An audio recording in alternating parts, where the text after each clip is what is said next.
Right, morning everybody.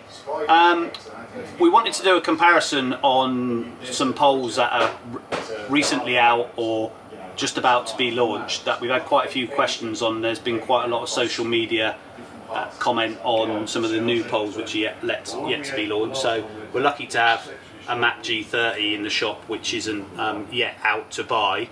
But the pole we've picked to go up against it is a Superium X55. The reason we picked these as a comparison is they're selling for the same price, which is around £1,350. Similar packages, but we'll come on to talk about the differences in a little while.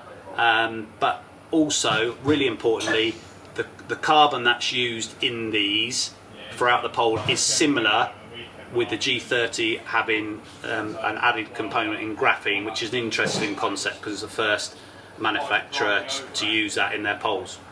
So the first thing I want to talk about is the performance of the poles. So I'm going to start with the MAP G30. Now, for the price point that we've already touched on of £1,350, I feel you should be able to fish these poles at 16 metres. Now, what's noticeable about this pole, for the price range, I feel the recovery in the pole is very, very good. I could quite happily fish that at 16 metres all day. The other thing that's noticeable on this pole is the wall strength right the way throughout all the sections seems really nice in your hand. So overall, I really like that pole at £1,350. It's being fished at 16 metres.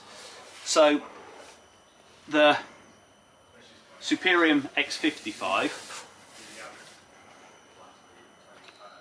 So again, that's perfectly fishable at 16 metres, same price as we keep on touching on.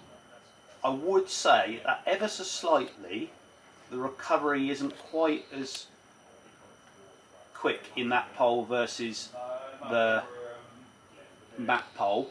And I would say there's a slight, and I'm talking a slight, more droop in the pole from just past the last coloured section, so on the first carbon section, but it is minimal. It's very comparable across the two poles.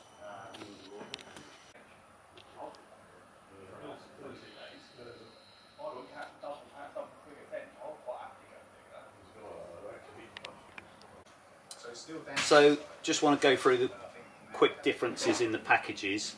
So you get, with the G30, 6 top kits, cupping kit, holdall and extension, versus the X55 where you get 2 more top kits, so you get 8 in total in the package, and that also comes with a hard case. A couple of differences which are slight differences but I feel are worth touching on.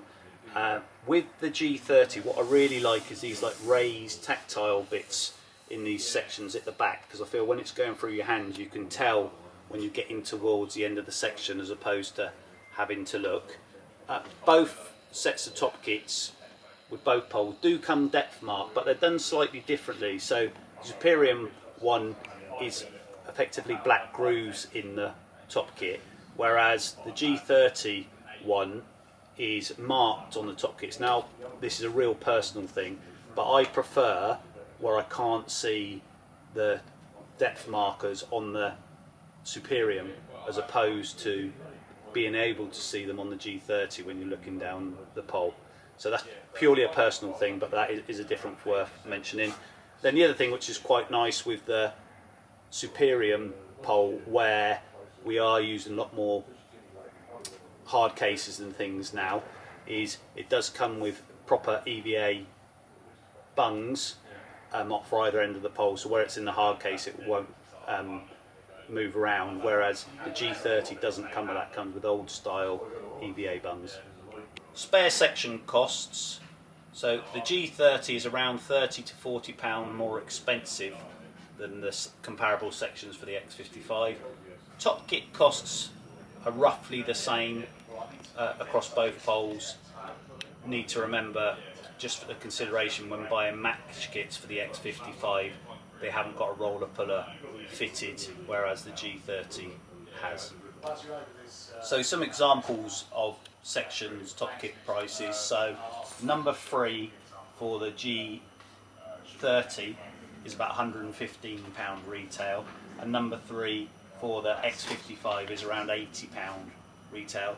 Top kit prices, so match kits in both poles, so £80 for the G30, which is already fitted with a roller puller.